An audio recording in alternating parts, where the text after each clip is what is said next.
Έπιπλο πρώτης και τελευταίας κατοικίας. Καναπές. Κάθεσαι όμορφα, ωραία. Από κάτω έχει μπαούλο. Ορίστε.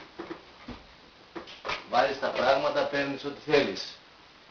Το κάνεις διπλό κρεβάτι. Οπα.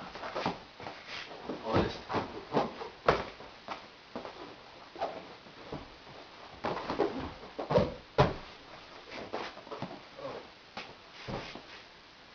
Και ξαπλώνεις. Ξαπλώνεις μια χαρά. Μετά αφαιρείς τα μαξιλάρια. Ορίστε.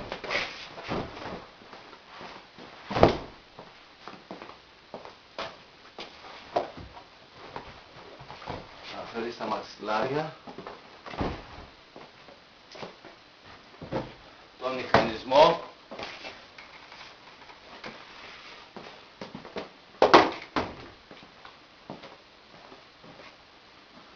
Τώρα βάζεις το σεντόνι.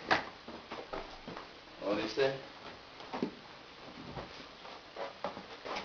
Κατεβάζεις την πλάτη και γίνεται φέρετρο. Βγάζεις και τα μπάτια. 1.